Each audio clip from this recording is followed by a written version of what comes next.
Olá, sejam bem-vindos a mais um Vamos Falar de MotoGP. Estamos de regresso para analisar mais um grande prémio que decorreu neste último fim de semana, neste caso com a estreia do circuito de Balaton Park na Hungria para o MotoGP, um circuito que deu que falar e nós já aí vamos. Antes de mais, deixar o agradecimento às patronas e aos patronos do Vamos Falar de Fundo pelo apoio que dão ao podcast. Se ainda não são patronos e quiserem contribuir, podem visitar patreon.com/VFF1, escolher uma das categorias de apoio. Se não puderem contribuir financeiramente, mas quiserem apoiar na mesma, sigam-nos nas redes sociais, partilhem o podcast com amigas e amigos.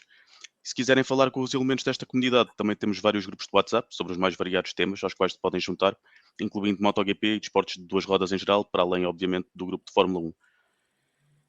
E é precisamente em alguns desses grupos que estão um dos nossos convidados hoje, para além do Miguel Diodato, que é a presença habitual já do Vamos Falar de MotoGP, temos também connosco o Vítor Dias, que se estreia e a quem agradeço desde já estar aqui. E como é a tua primeira vez aqui, Vítor, começo por te perguntar como é que nasceu o interesse pelas duas rodas, apesar do Miguel e da Rita já terem falado de ti em alguns podcasts, mas tens pilotos favoritos de MotoGP, atuais ou antigos? Tenho antigo e reformado, o Rossi. Boa noite a todos. Sou fã do velhinho. Eu comecei a ver MotoGP por causa do pai do meu afilhado, que ele é um aficionado. E depois também comecei a ver naquela altura do campeonato do Rossi contra o Lorenzo, já na parte final. Aquilo cativou-me e até hoje não consigo descolar da modalidade. Mesmo com a saída do Rossi e com o rival a ganhar muitas corridas. Isso é que vai um bocadinho, mas é o que é, tem que aceitar. Faz parte. Vamos então passar ao nosso alinhamento. E antes de falarmos sobre o Grande Prémio em si, que costumamos começar pelo Grande Prémio, eu sugeria invertermos um pouco a ordem para falar sobre o mercado de pilotos, porque parece que há aqui dois nomes que poderão potencialmente sair da grelha em 2026. Um deles é o Somkiat Chantra, eu diria que sem surpresas. Ele subiu do Moto2, mas não conseguiu ser competitivo em nenhuma das corridas que fez. Até falhou as últimas por lesão, mas parece que a LCR vai trocar e deverá trocar para um piloto não asiático, o que é uma novidade em relação aos últimos anos.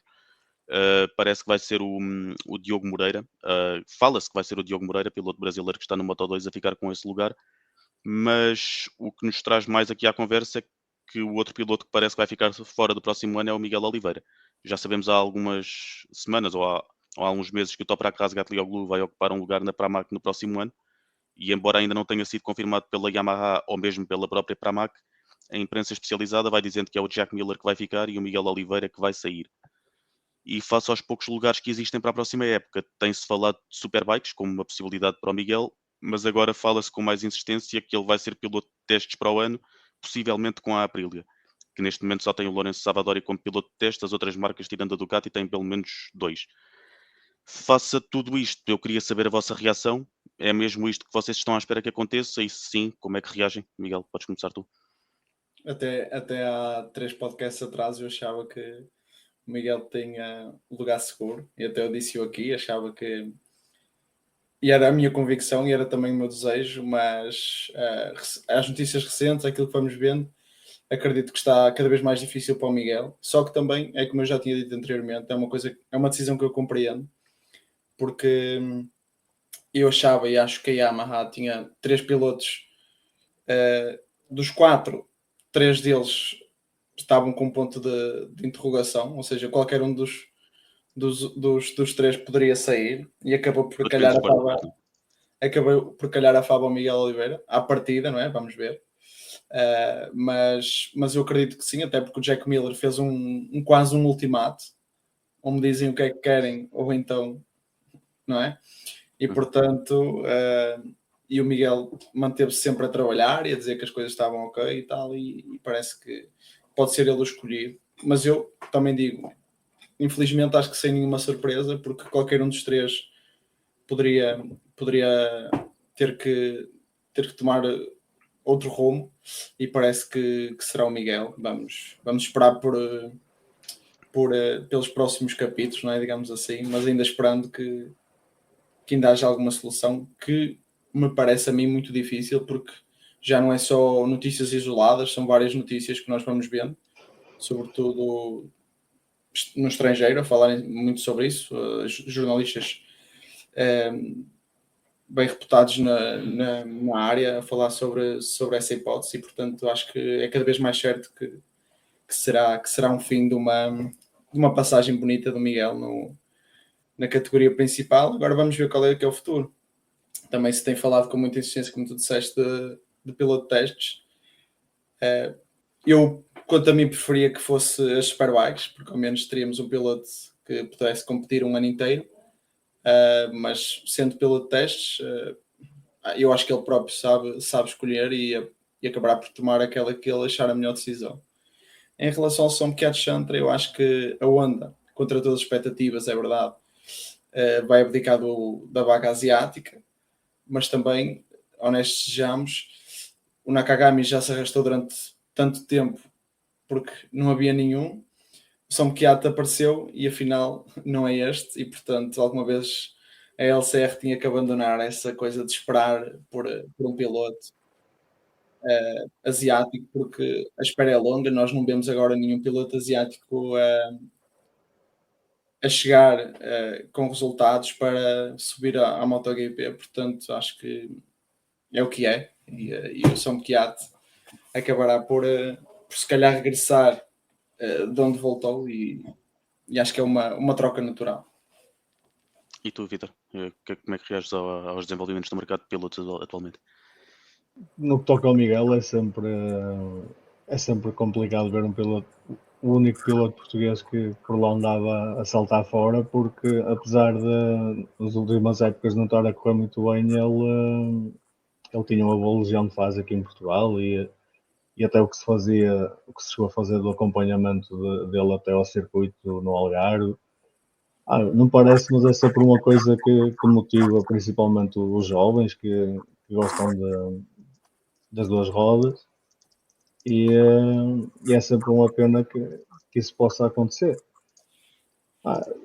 Eu estou como o Miguel diz, sempre era melhor, achava eu que era melhor ele estar na Superbike, pelo menos continuava ativo, e no dia da manhã podia voltar a ser opção para outra equipa da MotoGP. Conta pelo teste, acaba por ser um bocadinho a pré-reforma, e ele ainda é novo para isso. O Chantra é dentro daquilo que o Nakagami vinha a fazer, só fazer publicidade aos pilotos asiáticos, e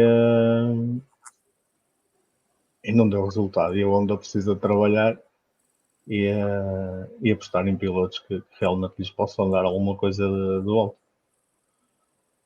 Sim, em relação ao Somkiat Chantra, parece-me o menos surpreendente do que possa vir a acontecer. E como o Miguel falava, não sei se vão abdicar por completo ou se vão suspender esta aposta nos pilotos asiáticos, mas realmente as hipóteses eram ou manter o Chantra e continuar sem estarem competitivos, ou voltar o Nakagami, que eu não sei se é isso que eles querem ou que o próprio Taka quer, ou apostarem em outro que neste momento não há. Acho que o piloto asiático mais bem classificado no campeonato de Moto2 neste momento é o Mariwaji e está fora do top 20, portanto não seria uma opção, não seria competitivo de certeza. E apostam no Diogo Moreira, que sim, que tem feito, que tem tido os seus momentos no campeonato de Moto2 e que tem tido um bom crescimento nas categorias inferiores. E pode ser uma boa dupla ao lado do Johan Zarco. Quanto ao Miguel Oliveira, eu não sei até que ponto, quando ele assinou pela Yamaha, ele já sabia que o Toprak vinha para este ano. O Toprak foi sempre falando do Toprak nos rumores nos últimos anos, mas este ano surgiu com mais força, e entretanto confirmou-se que o Toprak vai sair das Superbikes, onde é uma figura fortíssima, e vai tentar a sua sorte no MotoGP, e alguém ia ficar de fora, e neste caso foi o Miguel Oliveira. A lesão explica um pouco, ele falhou alguns grandes prémios, mas mais do que a lesão, eu acho que as suas qualificações têm deixado muitíssimo a desejar. Eu acho que o 12º lugar que ele conseguiu este fim de semana foi o seu melhor resultado do ano até agora, o que também é pobre. O Jack Miller, em comparação, pelo menos já tem um quinto lugar. Estava aqui a olhar para os resultados dele, tem um quinto lugar nos Estados Unidos, penso que na corrida sprint. Depois também tem bons resultados na Grã-Bretanha. e o resto é inconstante, que o Miller também não é um piloto muito consistente, mas tem feito melhores resultados do que o Miguel Oliveira este ano. Falando do Alex Rins, também tem deixado um pouco a desejar, mas também já tem os seus momentos altos, e o Miguel não tem tido propriamente momentos altos este ano. Por isso, a Yamaha, olhando para os resultados, tinha de escolher, e infelizmente é o Miguel que fica fora. Só dar uma nota que nos últimos podcasts falávamos que havia uma vaga nas Superbikes para a Ducati. Essa vaga, em princípio, vai ser preenchida pelo Iker Lecuona, e portanto essa vaga deixa de existir. E assim ele vai para piloto de testes, que não sendo obviamente o que ele quer, porque ele queria continuar como piloto a tempo inteiro, se calhar até se adequa a ele, porque é um piloto que reconhecidamente dá bom feedback. O Savadori este ano como piloto de testes fez praticamente todos os grandes prémios até o Martin voltar, portanto se houver lesões ele também pode aproveitar alguma coisa. Mas sim, ficam os anos que o Miguel Oliveira fez. Tem 5 vitórias, que não sei se mais algum português vai chegar e poder acabar se tem 5 vitórias no MotoGP, mas sim, em princípio está a terminar, a não ser que haja aqui algum volto fácil no mercado, e que a equipa dos agentes do Miguel Oliveira, nomeadamente o pai dele, consiga uma vaga para o próximo ano, mas em princípio poderá estar a chegar ao fim o tempo do Miguel Oliveira a tempo inteiro no MotoGP, e ficam essas 5 vitórias e mais alguns momentos altos. Mais alguma coisa que queiram dizer sobre este tema? Não. Pronto. Acho que não há muito a dizer. Então vamos falar vamos passar para a análise ao Grande Prémio. Era um circuito novo, e já vamos a esse ponto, porque vocês queriam destacar o circuito, mas para já vamos à parte desportiva da coisa. O Marco Marques venceu as 2 corridas, também conquistou a pole position. No sábado ficou à frente das 2 VR46, à frente do Fábio Di Gianantonio, que foi segundo, e do Franco Morbidelli em terceiro. E no domingo, numa corrida mais normal, porque a de sábado foi condicionada pelo que o Fábio Quartararo fez na curva 1, no domingo ficou à frente do Pedro Acosta, que foi segundo, e do Marco Bezzecchi, que foi terceiro. Olhando aqui para os destaques positivos e negativos, podemos começar por ti, Vitor, que tens a Aprilia como destaque positivo. Realmente o Marco Bezzecchi fez um fim de semana em que conquistou a pole position. Depois teve algum azar no sábado, mas no domingo acho que conseguiu o melhor resultado que conseguia. Mas também o Jorge Martins fez um grande prémio muito forte. 2 grandes prémios muito fortes. O Bezzecchi tem vindo aos poucos a mostrar que a Aprilia está a crescer e tem sido constante nos resultados, e acho que isso é uma boa imagem do crescimento da Aprilia até à ronda asiática, que há sempre incógnita na Aprilia. E pelo menos tem sempre tentado dar luta ao Marques, vendo-lhe, apesar de ser um bocado irrelevante, mas vendo-lhe sempre um bocado cara à ultrapassagem, e obriga a puxar o Marques a puxar dos galões, e é sempre bom para quem assiste. O Martin fez um arranque canhão e depois mostrou que mesmo apesar do acidente ainda está aí para as curvas. E acho que vamos poder ter um Martin no final do campeonato a dar-nos mais umas lutas aguerridas, como ele costuma dar. Sim, foi sem dúvida a melhor performance do Jorge Martins desde que voltou de lesão. Tem sido uma temporada complicadíssima para ele. Foi campeão no ano passado. Já teve uma espécie de guerra de bastidores com a Aprilia para ver se ficava ou não ficava. Entretanto, acho que está mais convencido com a performance da moto e parece que vai ficar. Mas falhou a qualificação, mas depois recuperou bem a corrida. Miguel, os teus destaques sobre a Aprilia? Sim, acho que no início da temporada lembro-me que falávamos que a Yamaha podia ser a número 2, não é? A marca número 2, mas parece que a Aprilia, sobretudo a equipa oficial, tem dado passos em frente. O Marco Bezzecchi tem tido, sobretudo o Marco nesta fase, tem tido bons resultados. E depois, obviamente, que o Jorge Martin parece que já esqueceu tudo aquilo que há 2 meses era assunto, era notícia. Também já falamos na altura que ele percebeu que mais valia respeitar o contrato do que ficar parado 1 ou 2 anos em tribunal, portanto, e aceitou. E acho que ele até neste momento está feliz porque vê que a moto é competitiva e é capaz de conseguir bons resultados. E portanto é sempre bom. E eu também sou um fã sumido do Marco Bezzecchi, é um piloto que eu gosto bastante e portanto ele tem tido resultados muito bons e agora neste momento, neste grande prémio, o seu companheiro de equipa acompanhou e portanto acho que foi um fim de semana muito positivo para a Aprilia.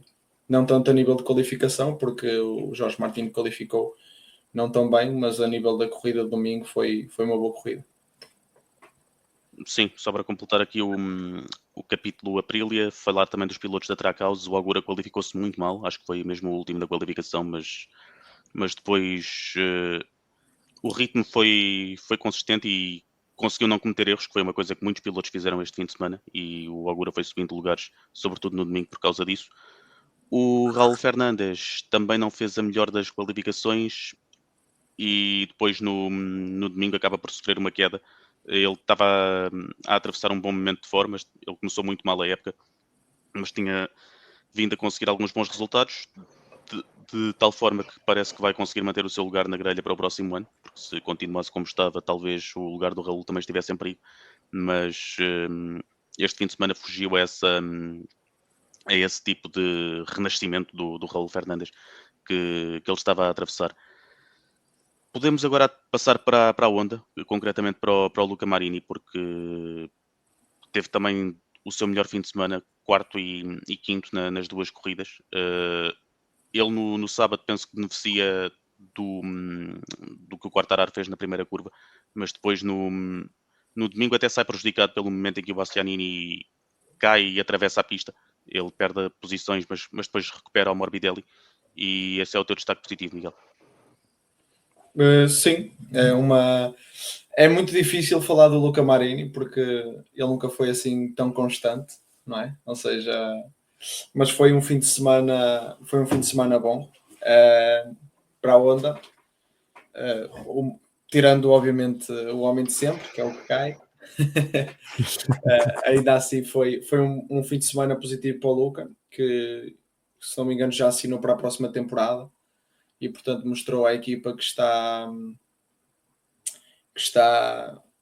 ou seja, que é uma renovação merecida e portanto foi um fim de semana muito positivo para ele e vamos ver. Não me acredito que seja que sejam resultados que se repitam muitas vezes, mas ainda assim acho que este foi um fim de semana para destacar positivamente. Vítor, achas que o facto deste ter sido um circuito novo para toda a gente equilibrou mais as coisas e permitiu à Honda estar mais competitiva em comparação com os rivais, e se não fosse assim estaria a sofrer mais? Sim, pode. É uma boa questão e realmente o Marini mostrou que o sangue que lhe corre ainda pode dar ali qualquer coisa. Brincadeiras à parte, ele teve duas boas corridas. Quando é só uma, dá sempre a suspeitar que pode ter sido fortuito ou beneficiar das quedas do incidente de Quartararo. Agora, quando são as duas, mostra que alguma coisa ali há de bom. Podem eles ter encontrado ali um bom equilíbrio para a moto e como o circuito era novo, eles terem antecipado as afinações em relação às outras equipas e começaram a conseguir trabalhar melhor que os outros. É sempre difícil concluir isso visto de cá, mas acredito que possa ter sido essa a principal razão. O Mir é o que é, tem queda para o asfalto. Para o MotoGP. Para o asfalto. E agora o Marini já há uma ou duas corridas que ele tem, apesar de não estar no mais acima, mas há duas ou três corridas este ano que ele deu a impressão de estar a tirar qualquer coisa ali da moto. E pode mostrar uma espécie de crescimento em relação ao que tem vindo a ser a Honda nestes últimos anos. Sim. A Honda coletivamente consegue qualificar as duas motas no top 10, em nono e décimo, o Marini em nono, o Mir em décimo.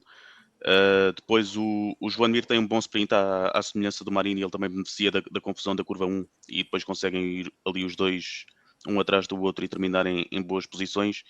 No domingo, para além da queda, o que custou completamente a corrida ao Joan Mir foi um péssimo arranque. Ele arranca mal e depois também encontra ali alguns pilotos na curva 1 e depois faz mal a curva 2 e depois a tentar recuperar acaba por cair. Acho que caiu no mesmo, mais ou menos na mesma zona onde tinha caído o Raul Fernandes segundos antes, e acabou assim o grande prémio do Joan Mir. A LCR, como já sabemos, só apresentou um piloto, que o Somkhat Chantra não estava disponível, e só o Johan Zarco é que correu. E o Zarco, que tem sido a grande estrela da Honda esta época, está agora aqui um pouco numa curva descendente, porque acaba com duas quedas. Ele não tem culpa nenhuma da queda de sábado, é o Bastianini que o derruba. Depois do Bastianini ter sido derrubado pelo Quartararo, o Enea disse que estava com o Ride Height Device preso e isso levou a derrubar o Zarco. Sim. E depois no domingo é uma queda por um erro próprio. Estava a ser perseguido pelo Ogura, estava a fazer uma corrida que não estava a ser muito famosa, e acaba por cair. Na Honda dizem que os bons resultados do Zarco levaram a que ele não tivesse muito mais desenvolvimentos da moto para ver se conseguia continuar com os mesmos resultados, o que eu acho um pouco estranho, que desenvolvendo a moto devia levar a melhores resultados e ele não andou a desenvolver muito, mas é assim que o Zarco tem feito nestas últimas corridas. Passando agora para os meus pontos, vamos destacar o Marc Marquez, porque ele merece. É mais um fim de semana em que só comete um erro e esse erro não lhe custa posições nenhumas. O erro é no arranque da corrida de domingo, em que ele acaba por ter ali um contacto com o Marco Bezzecchi, que me pareceu que foi um erro do próprio Marc Marquez, mas ele perde posições para o Bezzecchi e para o Morbidelli, mas recupera as duas posições. Como o Vitor disse, o Bezzecchi ainda vende cara à primeira ultrapassagem, mas depois o Marco percebeu onde é que era mais fácil passar e passou como tinha de passar e ganhou com mais de 4 segundos de vantagem para o segundo, que foi o Pedro Acosta. Sobre o Marco Marques, o que é que querem dizer? Isto está tão ridículo que já se aposta quantos segundos de vantagem é que ele vai ganhar. Acho que isso já diz muita coisa, não é? Nós já apostamos quando é que vai ser campeão. Sim, sim, mas isso já não é suficiente, que já se aposta com quantos segundos é que ele vai ganhar. Que é um absurdo. Não, tem sido. Isto é o reflexo de toda a temporada. Uma temporada completamente dominadora e dominada, não é? Portanto, agora é só ir correr. Dizem que ele tem que ir, ele vai, porque tem que ir, que é só para terminar o resto da temporada. Acho que hoje já ninguém fala quem será, ou seja, já toda a gente sabe quem vai ser e é só desfrutar, ver as corridas e pronto. E é isso, até ao fim. O homem não dá cartucho a ninguém, mas não passa a bola a ninguém. Para mim, inflacionado, não sei o que é. Deixaram um muito tempo sem ganhar. E o Bernardo está-me a deixar numa posição difícil porque sabe que o Vitor não vai falar bem do Marco. E então eu constato logo. 7 dobradinhas consecutivas, não há muito a dizer. Certo, exatamente. Os resultados falam por cima. O que é que o gajo vai dizer mais dele? É verdade. Não, tem sido uma temporada, pronto. É o que está à vista de toda a gente. Quando não ganhou, foi porque errou. ou porque caiu, ou porque... Ou por situações de corrida da meteorologia, Sim. Eu como acho foi que em França. exatamente. Portanto, agora esperar quando é que será. Pá, eu acho que ele já deve estar a pensar no design que vai pôr quando for campeão e tal. Ou seja, Ele já sabe. ele já deve ter isso tudo pronto. Já sabe. Sim. E aqui ele não corre o risco de comprar um autocarro, caixa aberta, e depois ter que o desmontar todo porque não ganhou, porque não é? Esse já está montado e já está pronto para ele andar lá pela terra dele a festejar. Portanto, acho que não há dúvidas de. Foi mais um fim de semana a Marco Marques. O paralelo mais recente é com a época do Max Verstappen na Fórmula 1 em 2023, que o Vitor também está no grupo da Fórmula 1 e sabe do que estamos a falar. Era Sou uma fã época em que dele. Sim, Eu certo. esse não me importei da dominância dele. Colocaram o melhor piloto da atual grelha na melhor moto e em 2023 no melhor carro, e ele não dá tudo o que pode recolher, recolhe. E para os fãs, vou dizer o pior, entre aspas, é que ninguém lhe dá luta, e isso dá corridas menos entretidas, porque em muitas corridas o que acontece atrás do Marco Marques até pode ser interessante, mas quando tens um piloto daqueles a dominar o grande prémio, o que está em jogo é o segundo lugar, e o Marco Marques não deixa nada para ninguém, como não tem de deixar. Tem a moto que tem e está a fazer uso da moto que tem. Na verdade, eu acho que está a banalizar completamente todos os outros, não é? Sim, Exatamente. olhamos para as outras Ducatis e sobretudo as Ducatis, que Sim. deviam ter moto para dar mais luta. É que nós já vemos as Ducatis a dominar há 2, 3 anos. Há 2 anos tinhas sempre o Martin e o Paico sempre taco a taco. O ano passado igual. E chega este ano o gajo monta na moto e andar. É que não houve adaptação, não houve nada. Isso a mim é que Não, me entala um bocado. Né? Porque eu este- tinha um colega que eu costumava falar muitas vezes com ele sobre MotoGP. E quando o Marques regressou da lesão, ele devia ter estado falado, estava tão cheio de outro lado pelo regresso do Marques que ele disse agora o gajo vai regressar e vai ser tudo dele. E ando a não sei quantas corridas seguidas a receber uma mensagem com aquilo que eu disse na altura, que foi o Marques nunca mais dá nada.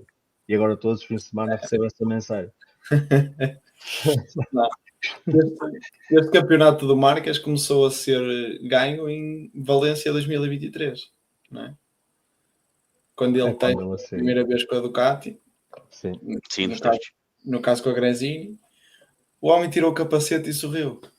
A partir daí, todos os outros sabiam o que é que vinha aí. E eu, se não estou enganado, ele à 11ª ou 12ª volta com a moto já estava a igualar os tempos do Martin. Ou seja, ele ainda deu para os outros andarem a ver quem é que era o melhor entre eles os dois. Só que ele disse, deixai-os ir, que eu para o ano. E foi. Ele sabia, ou seja, acho que é um bocado também voltando atrás na questão mercado e em relação a ele estar na Ducati neste momento, era o óbvio a acontecer e portanto ele sabia que com mais ou menos dificuldade a Ducati iria acabar por apostar nele. Por mais que a Ducati ao início pudesse custar um bocadinho ter um piloto espanhol numa marca italiana, mas ele é o melhor piloto espanhol, é o melhor piloto da grelha, portanto é um passo natural. E recuando a esse ano, as hipóteses eram ou manter o Bastianini, ou apostar no Marco Marques, ou apostar no Jorge Martin, que queria ir para uma equipa de fábrica, e foi para a Aprilia porque não lhe escolheram na Ducati. Eu duvido que o Martin conseguisse esta consistência se estivesse numa Ducati. Podia conseguir vitórias, mas até se podia conseguir ficar à frente do Bagnaia, mas com esta consistência duvido. Sim, mas também se calhar voltando um bocadinho atrás, o Martin pediu demais. Certo? Se o Martin tivesse só feito dele e no fim, olha, eu ganhei. Não é? Mas essa conta é fácil de fazer, porque o Marques já tem quase tantos pontos como o Martin fez a época passada e ainda faltam 8 corridas. Certo. Pronto. Sim, não tem a mesma pressão, por assim dizer, porque não tem ninguém no escape dele, não é? Mas Sim. mesmo assim, Sim, mas eles começaram todos com 0. Portanto, exato, é isso. Custa-me muito dizer isto, mas é elucidativo. neste momento, os outros é que estão com a pressão toda. O homem já não tem nenhuma. Não é? Miguel pode ser. Porque vemos o seu colega de equipa que fica atrás de um piloto de testes que numa semana antes está a comentar por uma televisão, não é? Certo. Espanhola, e na semana a seguir está a ficar à frente do Pecco Bagnaia numa corrida. Mas isso um fim de semana o homem mau quer ser toda a campeão. gente tem. O problema é que ele tem tido muitos. Não é? É que tu ainda não viste um brilharete. Eu já nem digo ele bater o marca. Tu não vês um brilharete do Banhaia há ano de corrida. Isso é verdade. Sei lá, eles terminarem os dois de mãos dadas, assim, tal, não é? Já não chega tanto. Já digo ele. Não, assim, não, eu Ele digo fazer uma corrida de trás para a frente ou seja, eu digo com a fome toda, ou não sei, nem isso vês. Porque tu vês, ele na travagem era raro o piloto que lhe ganhava numa travagem. Ou que tirava vantagem numa travagem sobre ele. E agora nem isso vês. Pá, e por muito diferente que a moto possa ser, ele já está lá há quantas épocas? 4? Ele é da casa, ele melhor que ninguém devia saber qual era a solução para aquilo. E o homem não tira nada, nada. E depois dão-lhe atualizações, ele não gosta. Tu vês o Marques a aceitar o que lhe dão e a trabalhar para melhorar aquilo, enquanto o pai camua. Pá, e é que tu vês que ele, em relação a. Porque veio à baila essa conversa dele na Áustria ter sido mais lento que a época passada. Mas se fores ver as outras corridas, eu vi uma publicação a comparar, ele até está mais rápido que a época passada, em grande parte das corridas. Ou seja, o problema não está só nele e na moto, está no gajo que está na box ao lado, na mesma box, mas na porta ao lado. exatamente. E se a performance dele está, entre aspas, a sair porque ele está mais rápido que o ano passado e não consegue acompanhar, é porque ele está a fazer alguma coisa de errado. Ou seja, se a moto está mais rápida, ele tem que olhar para dentro, não é para o lado e ver o que é que pode mudar para conseguir tirar mais performance. Eu nunca fui muito à bola com o Peco, mas não é dos que eu desgosto. Vai, aceita-se. Mas ele este ano está-me a gostar olhar para ele, porque tu vês alguém resignado com aquilo que tem. Opa, não pode ser. Um bocado o paralelismo que o Bernardo fez há bocado com a Fórmula 1. O Rosberg, quando bate o Hamilton, ele diz que se tornou naquilo que não queria ser e que por isso depois até terminou a carreira porque estava uma pessoa completamente diferente. Para cumprir o objetivo dele, ele fez o que foi preciso. E o Peco parece que os outros é que se tem que moldar a ele. E não pode ser. Porque isso acontece quando estás no pedestal de cima. Quando estás no degrau mais alto. Quando estás na modo baixo, tu é que tens de sujeitar. O Rossi, quando sai para a Ducati e volta à Yamaha, ele diz que quando volta entrou de cabeça baixa. Ou seja, se alguém com a bagagem que tem o Rossi diz uma coisa dessas, quem é o Peco para não se moldar ao que a equipa precisa? E acho que é aí que ele está a perder. Certo. Já falei mais que o que esperava. Nada. Não é. Não, mas é factual isso que disseste. Mas acho que eu gostava de perceber como é que seria o Peco nesta temporada, apesar de que acharia, na mesma que o Marco seria dominante, como é que seria se na temporada passada ele tivesse sido campeão. Ou seja, porque apesar de tudo, ele ainda tem essa pressão toda. Ou seja, ele ano passado não foi campeão. Este ano campeão não será. Ou seja, não é? Sim. O Não homem sei. da casa. E nem Sim. sei se fica no top 3 do campeonato. Pois. Porque o Bezek está aí a pontuar. E a verdade é que isto já começa a tocar para todas as equipas. Como eu falo, podcast atrás de podcast, que é assim. Isto nós temos visto, semana por semana, as competições Moto 3 e Moto 2 têm aí carradas de miúdos que tu dizes assim, meu Deus, que bestas. Sim. Isto daqui a bocado toca a todos. Quando tu fores a ver, um Pecco Bagnaia já não é intocável. Já pode ser facilmente substituído. Já pode ser facilmente trocado. Certo? Eu digo que neste momento, e os resultados mostram isso, intocável só ao Marc Marquez. Porque a Ducati por ele estavam assim. Não mexe mais. Desde que o gajo só ganha ele, pá, olha, o outro fica triste, não podemos fazer nada. Certo? Se um está feliz e ganha, está tudo bem.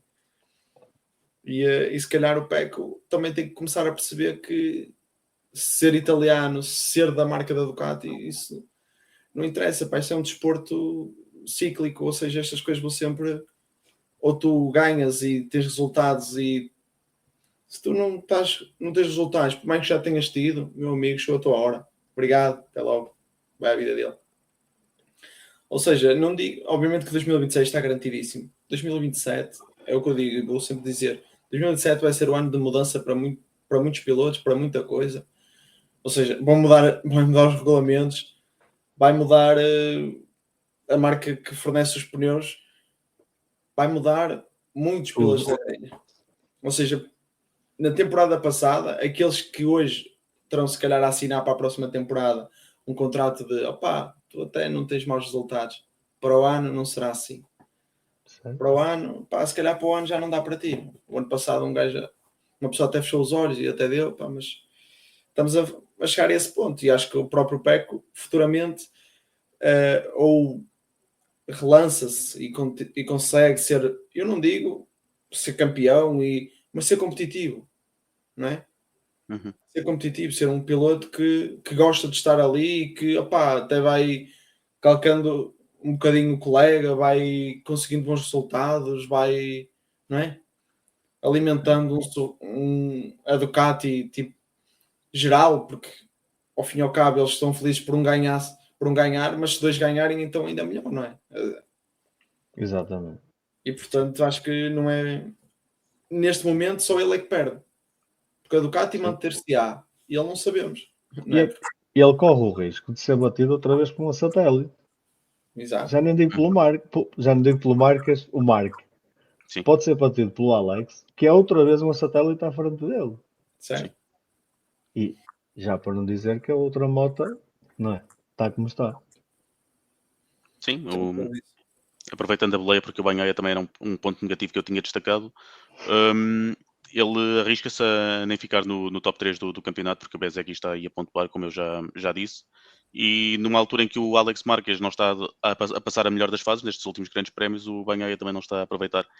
E como disse o Miguel, se isto continuar no próximo ano, estou curioso para ver o futuro do Bagnaia em 2027, porque neste momento ele nem segundo classificado consegue ser com regularidade. Perde para várias outras motas e este fim de semana em particular foi dos piores que ele já teve. Nem chegou à Q2 e depois no domingo até arranca bem e na última volta ultrapassa o Paulo Espargaró, mas depois comete o erro e volta a ser ultrapassado pelo Paulo. E por isso vamos ver o que é que ainda acontece ao Bagnaia este ano, o que é que lhe acontece sobretudo no próximo ano, porque depois de 2027 pode ser interessante em termos de notícias sobre o seu futuro. Só para fechar aqui os pontos positivos, eu ia destacar o Fábio Di Giannantonio, que teve muito azar no domingo com o problema que o obrigou a partir das boxes, porque ele se tinha qualificado em terceiro. Eu, no último podcast, tinha-o criticado pelas suas qualificações e ele quase que me dava razão outra vez, porque ele foi à Q1 e só passou à Q2 por 0.000 à frente do Brad Binder. Ele fez a volta primeiro do que o Brad e por isso passou. Mas depois, quando chegou à Q2, qualificou-se em terceiro, faz um bom sprint, acaba em segundo, só atrás do Marc Marquez e no domingo tem o azar ter um problema qualquer com a moto, ainda não sei exatamente o que é que foi, mas depois só conseguiu ser 15º. Mas alguma coisa que queiram dizer sobre o DJ António? O homem tem 7 vidas. Teve com o pé fora, consegue entrar e sempre a crescer. Sim, o Marc Marquez ficou com o lugar dele na Gresini e depois quase que ele saía do MotoGP. Sim, exatamente. Mas a partir daí subiu de forma, ganhou uma corrida até e agora continua lá. Está em boa forma. Miguel, alguma coisa sobre o DJ? Não, sobre o DJ só tenho a dizer que semana após semana nós falamos e eles no fim de semana a seguir, não é? Mostram-nos então. O Bernardo criticou o Fábio Di Giannantonio nas qualificações e ele qualifica em terceiro. Ou seja, não sei. Eu acho que eles devem ouvir este podcast, possivelmente. Portanto, eles chegam e dizem assim: é que ele disse que eu não qualificava mal. Está aí. Mas não é. Não tenho nada mais a acrescentar acerca do Fábio Di. Tenho Voltando só, então. antes de passarmos ao ponto seguinte, de realçar só aqui um pequeno ponto positivo que eu tinha também, que era do Máximo Quiles e do David Alonso, mas sobretudo do David Alonso, porque foi a primeira vitória de um colombiano, não é? E a primeira vitória dele na Moto2, porque é um piloto que eu acredito que será também um piloto do futuro e, portanto, acho que no início da temporada ele teve muitas dificuldades. Ele dizia que estava em janeiro e os outros todos já estavam em março. E, portanto, agora parece que ele já está a apanhar o ritmo e está no mesmo nível dos outros. E, portanto, é sempre de realçar a vitória dele este fim de semana. Sim, é um regresso à boa forma que eu saúdo, porque eu acompanhei a temporada de Moto3 do ano passado e o David Alonso destruía a competição. E ele teve dificuldades de adaptação à Moto2, que eu acho naturais, que passar de uma categoria para outra pode levar o seu tempo, mas saúdo esta vitória do David Alonso e vamos ver se a curto, médio prazo ele consegue passar para a MotoGP e o que é que consegue fazer. Vítor, categorias inferiores, viste alguma coisa? Ou acompanhas com alguma Não, regularidade? eu vi a corrida de MotoGP na praia, já assim Certo. quase que dava um divórcio, já não dava para ver mais. Estou a Certo. brincar. Pontos negativos. Vou começar eu, porque depois os vossos pontos têm a ver com o circuito e eu queria deixar essa conversa para uma coisa mais particular. E começo eu, já falei do Bagnaia, vou falar também do Alex Marques, que está. Não é que ele vá ser campeão, portanto, e não é que o Bagnaia se esteja a aproximar dele, mas está a perder algum do fulgor com que começou esta época. Ele estava muito consistente no início da época e este fim de semana saiu-lhe muita coisa mal, desde logo sexta-feira, com aquele impeding que lhe levava uma penalização para domingo. Ele basicamente ficou irritado com uma das VR46, ficou a gesticular com esse piloto e depois vinha o Bagnaia numa volta rápida e ele estava no caminho, sem estar atento ao que estava à sua volta, e levou uma penalização de 3 lugares para domingo. A qualificação também não lhe correu bem, chegou aqui a 2, mas foi só 11º e, portanto, a partir daí, num circuito em que não era fácil ultrapassar, ficou logo sem grandes hipóteses de fazer grande coisa e domingo ainda por cima caiu e, e só pontuou porque outros pilotos acabaram por abandonar. Mas isto do Alex Marques, confesso que não me surpreende muito este baixar de forma, não estava à espera que o Alex fosse consistente o ano todo. Agora ainda vem alguns circuitos que ele conhece bem, pode ser que ele esteja melhor, mas sobre o Alex, Miguel, o que é que Não, também te surpreende esta. eu acho que é como tu dizes, não esperávamos que ele fosse consistente assim o ano todo. Eu acho que surpresa foi a forma como ele começou o campeonato. Sim. Não é? Ou seja, eu acho que neste momento, obviamente que ele está a ter resultados mais não tão bons, tendo em conta que ele conduz uma Ducati, mas se calhar à sua imagem, não é? E neste momento é o que é. Acho que esta segunda fase da temporada está bastante aquém das expectativas, mas eu também tenho curiosidade em perceber como é que será a reação, tendo em conta que agora vem circuitos que ele conhece, mas causa-me em parte também estranheza este baixar de forma, apesar de que achei que o que está mal era o início, digamos assim. Que está mal, não, está bem para ele, mas Sim. está mal tendo em conta essa regularidade toda, não é? Mas em parte também me causa alguma estranheza porque ou seja, qual foi a razão pela qual baixou tanto, ou seja, não é? Porque decresceu de uma maneira. Eu acho que depois de Asana as coisas começaram a ser cada vez piores para ele.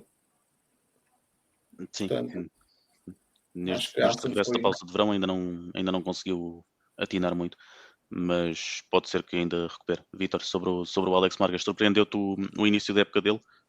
E agora achas que é mais um. Achas normal ele não estar a conseguir tanta consistência ou é ao contrário? Acho que pode ser só uma espiral negativa e ele estar a. Lá está, isso já diz o ditado que um azar nunca vem só, Certo. e ele pode ser só assim uma fase mais complicada e o facto de ser um circuito novo, ele também ter acusado um bocadinho isso, mas agora vamos para a casa dele, pode ser que ele consiga voltar ao que estava a mostrar no início da época e acho que ganhamos todos com isso, que é sempre mais um a fazer barulho pelo segundo lugar. O Em Vitor já termos de. aceitou. Já não há volta a dar.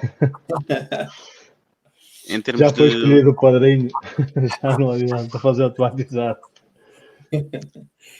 Em termos de luta pelo segundo lugar no campeonato, o Pec Banhai ainda está a 52 pontos do Alex, portanto não é. Se o Banhai estivesse a aproveitar o segundo lugar ainda poderia estar em perigo, mas não é. Eu Neste momento não está. estava-me a referir Uh, ao segundo lugar na corrida, não era na sim. geral. Era na corrida. Uhum. Certo.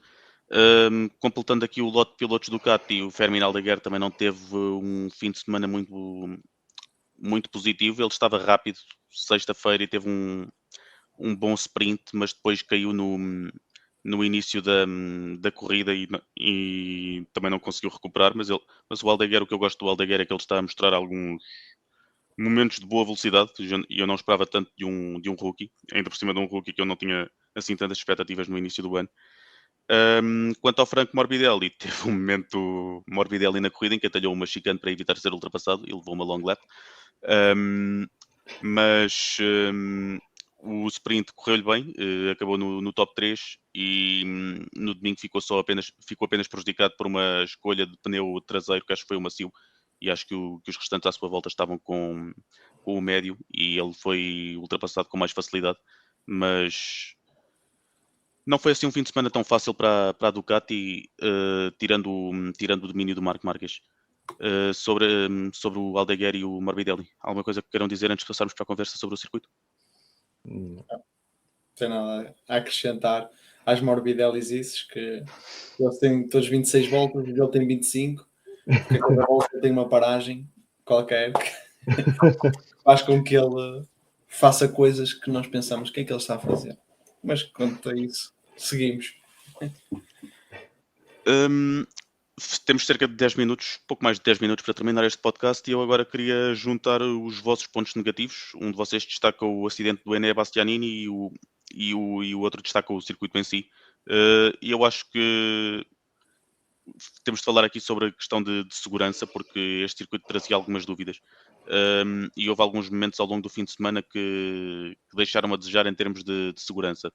O do Fábio Quartararo no sprint até deu de barato, porque foi o Fábio que tentou fazer ali uma coisa que era difícil de fazer e provocou uma confusão na curva 1, que felizmente só levou um piloto e ninguém se magoou a sério. Mas estou a pensar no acidente do Bastianini, estou a pensar no momento em que o Pedro Acosta cai penso que foi na sexta-feira, e em que a moto sobe e só não leva um cameraman porque estava ali a câmara no meio.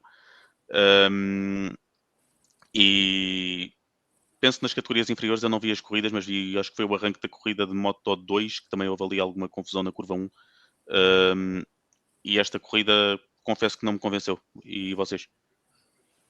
Sim, eu também. A mim não. Eu destaquei sobre tudo isso, ou seja, porque se fala tanto de segurança e acho que o circuito em si não nos transmite segurança nenhuma, não é?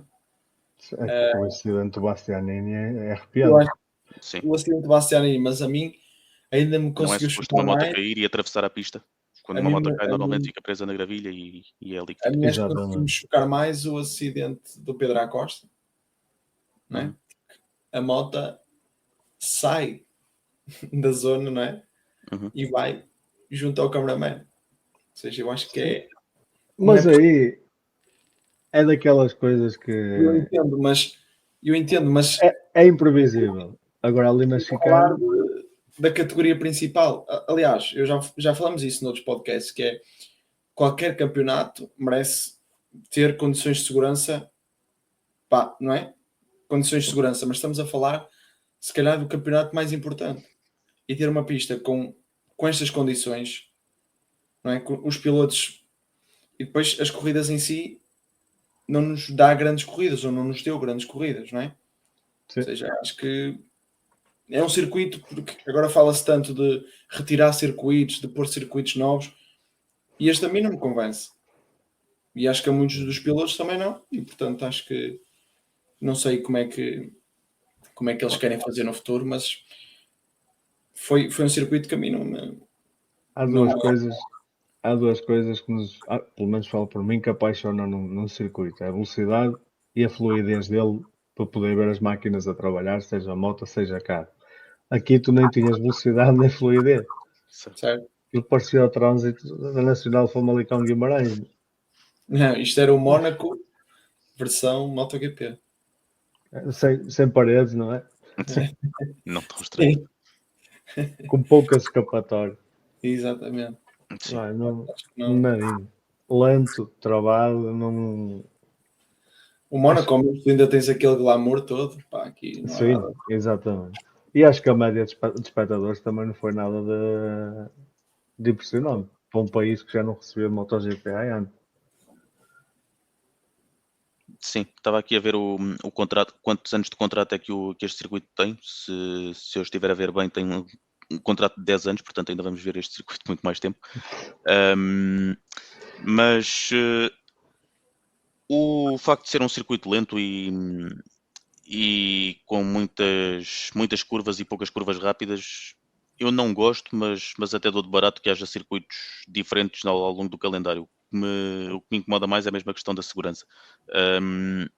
Não haver muitas escapatórias, ter motas a saltar quase para fora do circuito e poderem apanhar outros cameramans ou outro staff que esteja à volta do circuito, pilotos a cruzarem a pista quando caem,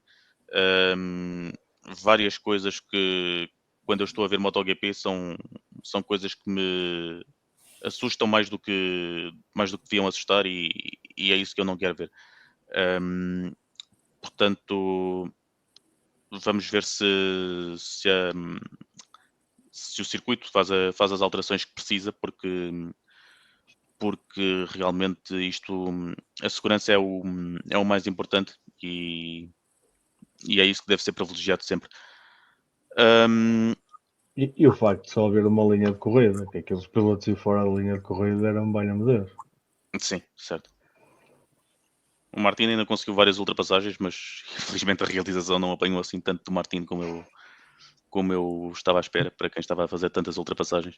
Mas há um vídeo que a MotoGP publicou só das ultrapassagens dele. Então tenho de ver isso. Só eles têm acesso. Diz?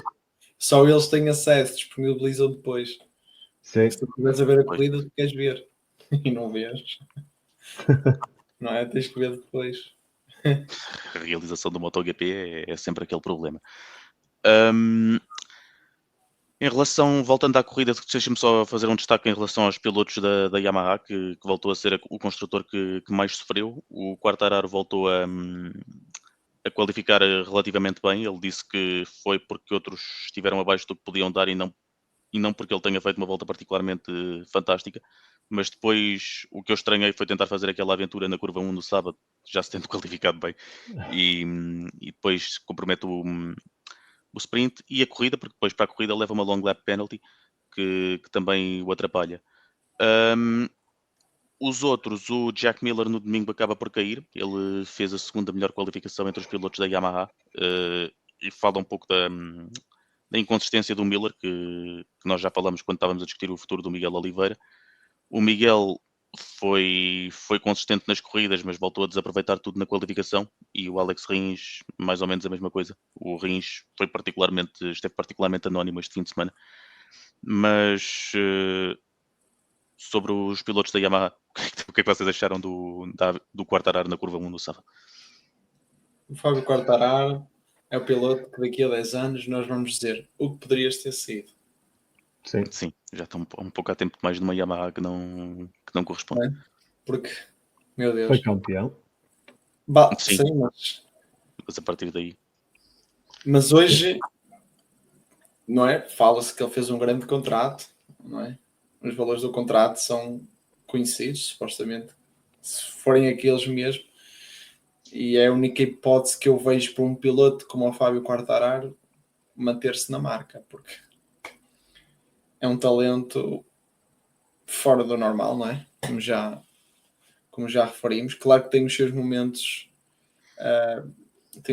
menos bons, mas eu quis só dar o meu desabafo em relação ao Fábio Quartararo, porque é para mim um bocado triste vê-lo ali, porque sabemos que há muitos pilotos que conduzem em marcas melhores e não têm metade do talento do Fábio. Se calhar metade estou a exagerar, porque obviamente todos eles têm talento, mas o Fábio tem... É rápido por natureza. Sim, é rápido. É um E piloto... tem instinto.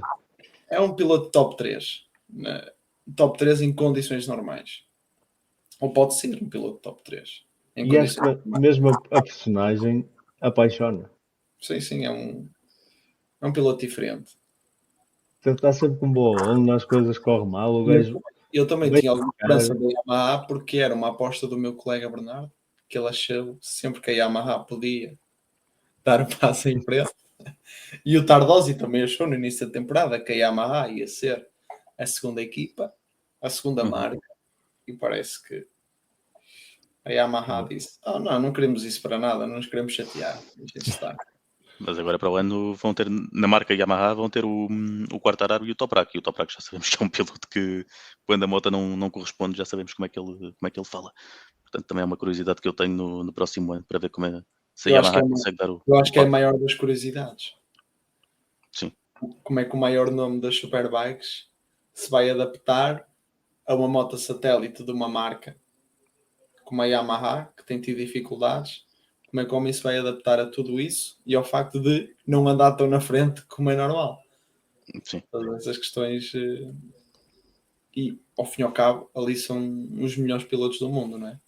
Por mais que as Superbikes sejam um campeonato apaixonante, acho que na MotoGP é que residem os melhores dos melhores.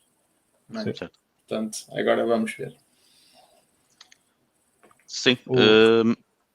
Em relação ao próximo Grande Prémio, vai acontecer daqui a 2 semanas em Barcelona. Já dissemos que tanto o Marco Marques como o Alex Marques vão correr em casa.